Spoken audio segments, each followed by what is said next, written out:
What's up, everybody? I'm Matt Gary, and in this episode of Coding with the Force, we're going to go over what the solid principles are and why they're so important when you're designing your code, even in the world of Salesforce.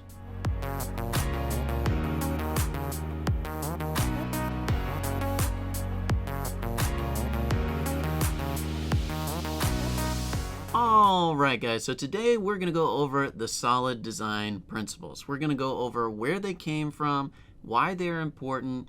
I'm going to tell you what each letter in the solid acronym stands for, and then give you a high-level overview of what they actually mean. And last, we'll go over the rest of what this course will cover, because if you didn't know, this is going to be a whole tutorial series, not just one quick episode over solid design principles. I want you guys to really be able to understand not only what they mean, but how to implement them in both Apex and JavaScript, or just in general, because these can be applied to any programming language. But real quick, before we go on this solid principle journey together, I wanted to make you guys aware of two things. The first thing is that if you weren't aware, every month, this month going forward, 2 random subscribers and 2 random people that share Coding with the Force content on social media and tag me in it are going to be awarded a free Salesforce cert on me, up to $200 in value. Now, you still got to take the cert and pass it, but first attempt is on me. The second thing is that there are now channel memberships, and those channel memberships go a long way to helping this channel grow.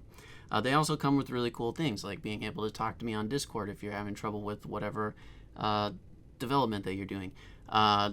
They give you extra voting rights, as well as a couple other things depending on the tier. So if you're interested, definitely check out the channel memberships.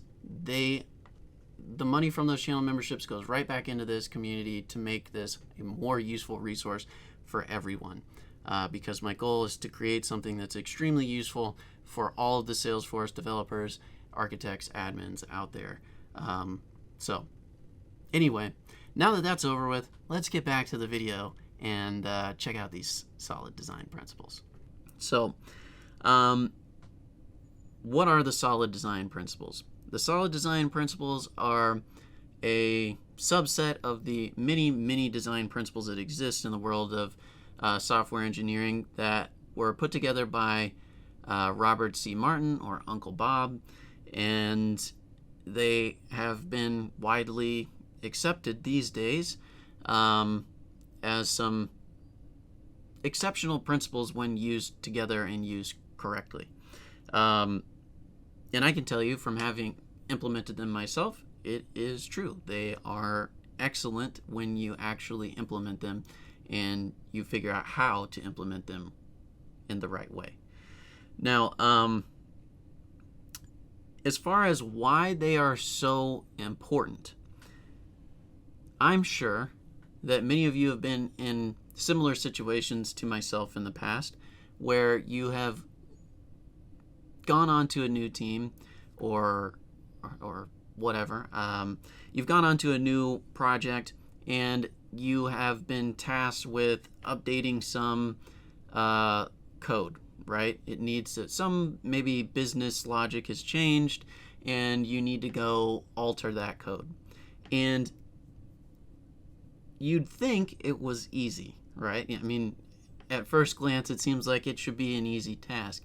But then when you get to it, you realize it's unreasonably challenging. And it's because the code is written in a way that is very challenging to understand. It's written in a way that makes it very difficult for you to change any part of it. Maybe a method is doing 15 different things. Maybe a class is responsible for 20 different, areas of the system, which, you really shouldn't do. And it just becomes an unbelievable chore to change something that's so small that should take you minutes or maybe hours, depending on the complexity, to change. And instead it takes you days or weeks, or who knows, if it's really bad, months. So the goal of the solid principles is to pretty much eradicate that problem, right? It's to be able to architect and create code that allows or that tolerates change really well, and that's easy for the next developer or set of developers to come in and understand, right? That's what you want. You don't want challenging code. You just don't.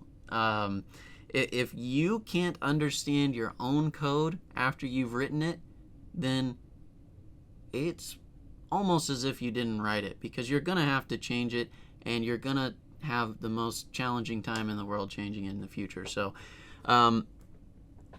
trust me, I've made the mistake many times myself.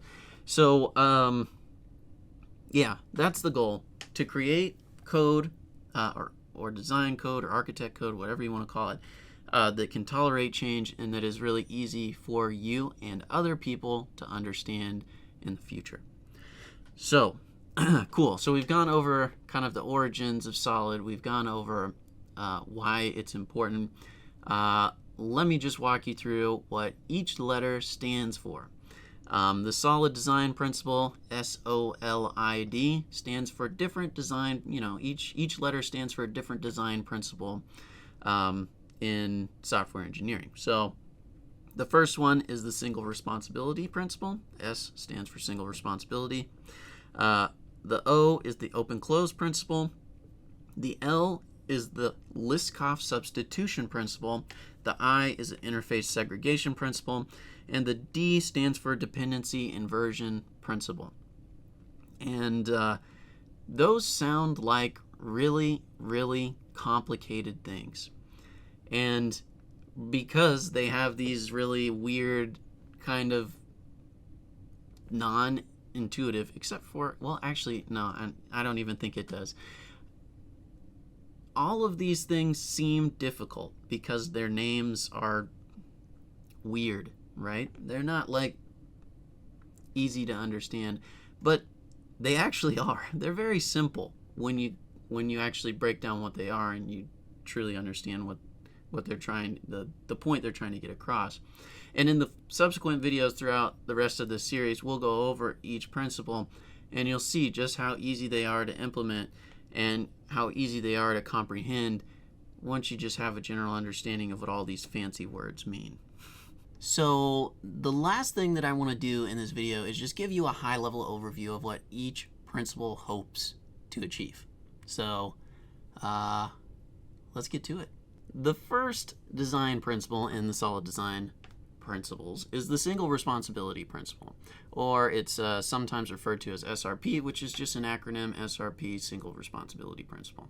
You'll see it referred to in both ways. So this is maybe the principle that people actually get the most confused about.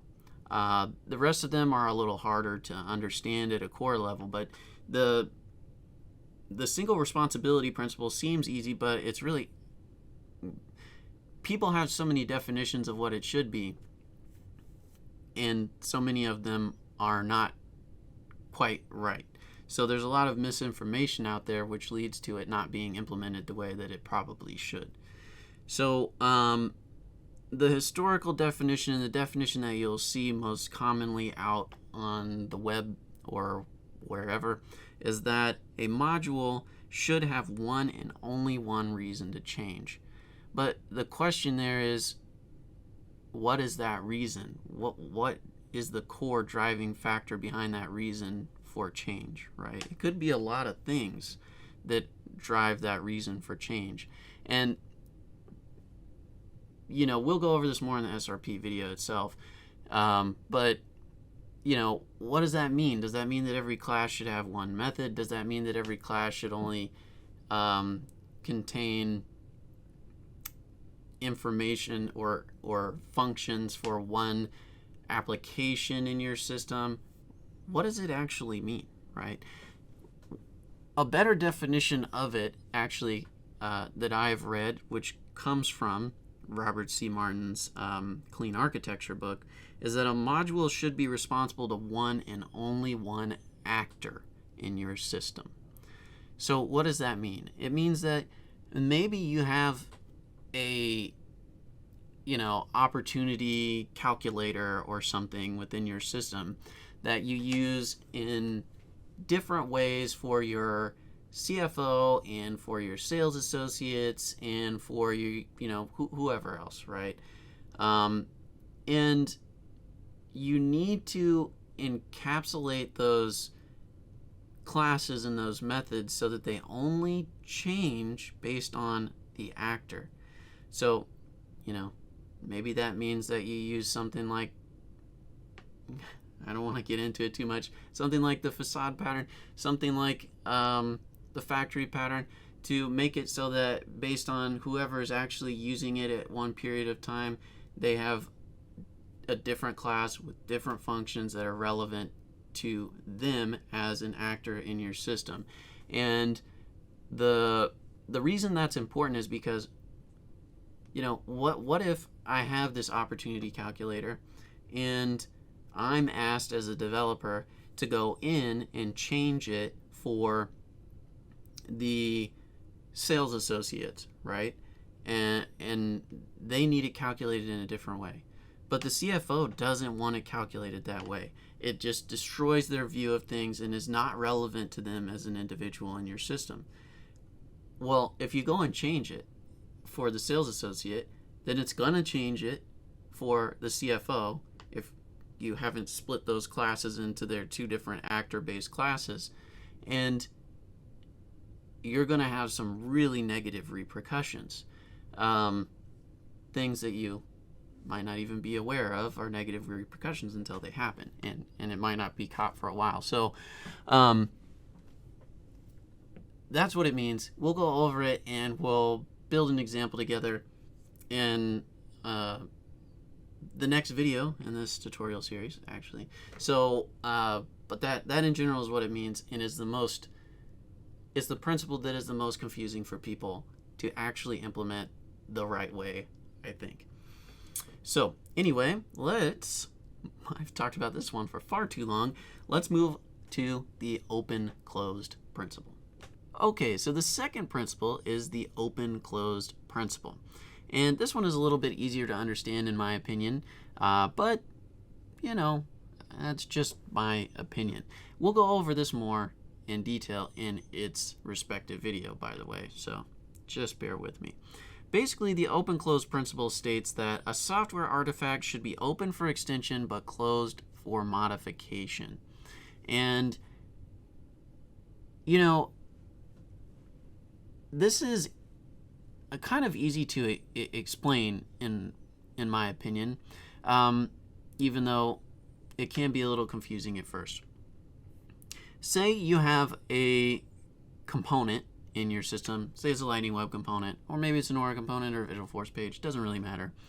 And that component renders, I don't know, we'll stick with the opportunity thing. It renders opportunity data on the page for you, right? But what happens if you want to now present that opportunity data in a different way, right? A different component. Maybe you want to present it as a, like a fancier report, as opposed to maybe the old one was showing it in like bar graphs or a pie chart or whatever else. Maybe you just want to display that data in a different way. The question here is, can you do that without having to rewrite, a whole bunch of your code? And if you design your code with the open-closed principle in mind, all you would really need to do is build that new UI. You wouldn't have to go back and change the logic that calculates the information for those bar graphs in the other one. You would just change the UI, have it pull in that same data from the same classes without making any modifications at all, and display it, right? So that code that calculates all of the information to display the bar graphs in component 1 stays the same and is not modified in any way for component 2 that displays it like a report or something, right? That's the whole idea. How much do you have to modify just to get some new functionality out of the same code, right? If you're having to modify the whole thing, then you haven't implemented the open-closed principle. But if you have to modify virtually nothing and you just create your new UI component and then have it pull from those, service classes or business logic classes into your new UI or your new Lightning Web Component, perfect. You've implemented the open-close principle correctly, hopefully. I mean, there's other things you could maybe go wrong there, but that's the general idea. All right, and we'll go over that more. Like I said just a couple minutes ago, we'll go over it more in the subsequent video that goes over it. So the next one is the Liskov substitution principle, and yeah, let's check it out. All right, principle number 3, the Liskov substitution principle.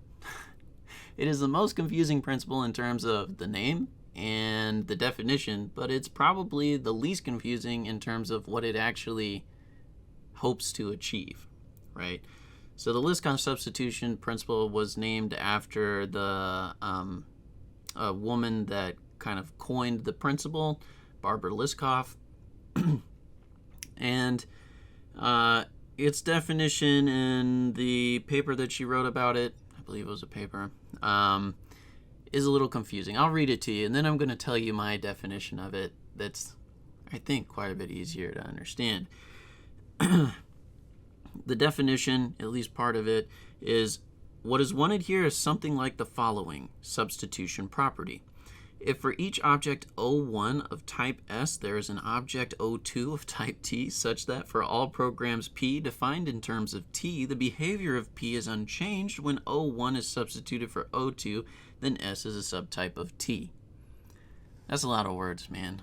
And it's a lot of words for basically stating if you have a superclass, if you have a subclass that extends a superclass, or you have a class that implements an interface, that class that is implementing the interface or is extending the superclass needs to be able to use all of the methods within that interface or within that superclass without having something break, right? If you're going to extend it, every method in that superclass needs to be usable and cannot be something that causes your subclass to break. So, for instance, a very simplistic, maybe overly simplistic example is that you have a superclass of animal, right? This is a popular one. And you have a couple of subclasses that extend animal that we'll just say dog. We'll have a dog class that extends animal and a bear class that extends animal. And one of the methods within animal is roar or something. We'll say that there's a roar method in animal. Well, dogs don't roar, they bark, all right? And bears roar, so that's fine. But if the dog extended the animal class and tried to implement the roar method, well, that'd be a problem. You'd have to throw an exception or something to inform everybody that dogs can't bark. And that's not what you're supposed to do, right? If you have a superclass that's being extended by a subclass and for some reason it causes an error like that, or it can't actually use one of those methods, well, then you violated the rule. And that's really all that it is. I mean, there's more to it, and we'll go over it in more detail in the video that covers it more specifically. But that's really what it is. It's that. And this rule kind of leads to the whole concept of, instead of using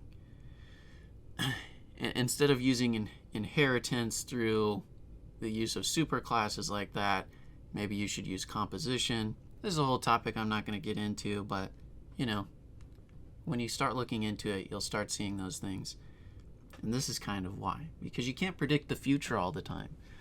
How do you know every subclass will implement every method that you create now and in the future? You don't, right? Anyway, getting off on a tangent here. That's not really important. We will go over that more in detail in the video that covers the Liskov substitution principle in detail. But for now, let's go on to the fourth principle, the interface segregation principle.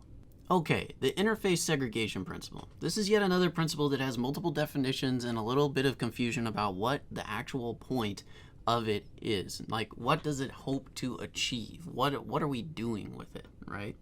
The most common definition that I find online is that clients should not be forced to depend upon interfaces that they don't use.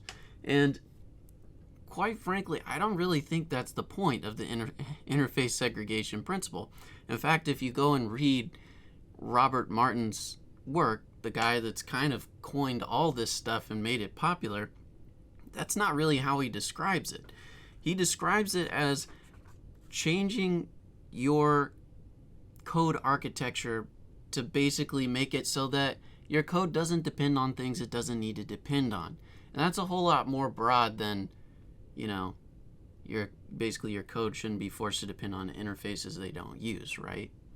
So let me explain this a little bit and explain where interface segregation is involved, right? Okay, so say you have a class, and it's kind of like what people refer to as a God class, right? And this class has tons of functions in it. And you have class A, B, and C, and they all call this class that has tons of functions. But class A only needs method 1 in the giant class. Class B needs method 2 and 3. Class C only needs method 4, right? So now you have these 3 classes that all depend on this gigantic class that it doesn't need to depend on, right? I mean, it does. It needs to depend on the methods in those classes, but it doesn't need to depend on the entire class, right? So you use interfaces to segregate those dependencies, more or less. So now class A, so this is hard to describe without actually writing it. So now you'd create an interface to sit underneath these things. And you'd have interface 1 just have a definition for method 1, and then you'd have class A call the interface to run that one method that it cares about in the God class, right? And you do the same thing for classes B and C, and you segregate your dependencies on that gigantic class using interfaces. Now, there are obviously other ways that you could go about doing that, but that's the general idea, is that you make sure that your code only depends on what it actually depends on, right? And that's important for a lot of reasons. But the primary reason is, if you have class A that depends on a bunch of stuff it doesn't need to depend on, then class A could break for reasons that don't even make sense, right? Maybe all of a sudden that you've got class A that only calls method 1 of that God class, right? But for some reason somebody goes out and changes a class that that gigantic God class is dependent upon, and then but that class is only used in methods 3 and 4. Well, now you have class A that's completely broken because it depends on a bunch of dependencies that aren't even relevant to it, right?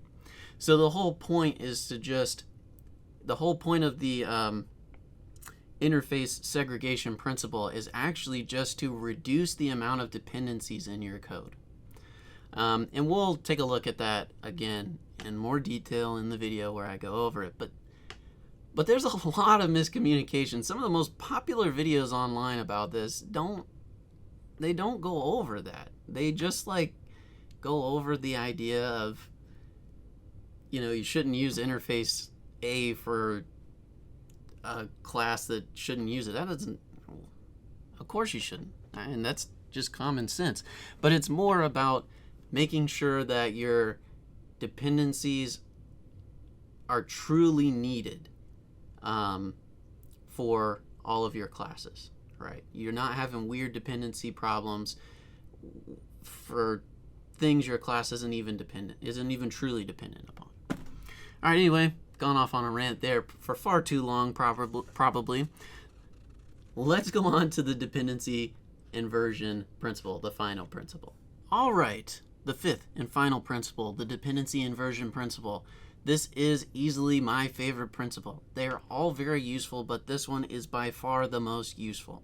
And I say that because basically what it allows you to do is make it so that your details do not care about the actual concrete implementations of business logic, right? And that's super confusing. But let me explain. The details are the things like your user interface, right? Or who knows, maybe like some batch class that runs every once in a while that produces Excel sheets or something. I don't know, right? These are the details are the things that should be easily interchangeable, right? If you wanted your UI to look different, then you should be able to make it look different and still use the same business logic, right? You should be able to exchange it basically at will whenever you want. And yes, would you have to write new code for the UI? Would you have to do new things for that UI? Sure. But the business logic, the concrete implementation of the business logic shouldn't have to change. And so what the dependency inversion principle allows you to do through the use of interfaces and some other concepts is it allows you to basically completely separate them. Your UI really knows nothing about the concrete business logic, and the concrete business logic knows nothing about the UI. And they live in their own little world, and you can plug and play them in different ways, however you want to in the future. We'll go over this, of course, as I've stated every single time, in more detail in the actual video where we, build out an example and do all that. But just know it's an incredibly useful principle and should not be overlooked. All right, guys, and that's all the principles. So the last thing that we should cover before I get out of here is how the rest of this tutorial series is going to go. So every week I'm going to go over one of these principles. So next week there will be the the single responsibility principle, and we will go over how to actually implement it in Apex as well as JavaScript. So we'll get to see a real-world example of making code abide by each one of those rules. And then at the end of the series, we'll kind of merge them all together and see one giant application that was built using those rules and demonstrate why it was so useful to use them all, right? Show you how it's easy to, quickly change the code, and how it's much easier to read and deal with the code and all that kind of stuff, right? So, yeah, that ought to do it. Thanks for sticking around and listening to all this. If you enjoyed the video, make sure to like, subscribe, hit the bell if you want to know when a new one comes, and make sure, you're not going to get to vote for a while, unfortunately, while this series is being made, but soon enough, we'll get back to voting on the next video topic or the next video series. So make sure to check out the community tab and, vote when the voting comes back. And also, if you really love this channel, please consider becoming a member. The membership gives you lots of other cool things, and it helps this channel grow and become more and more useful for everybody out there. So that's it, guys. I really appreciate you sticking with me. I will see you guys next week.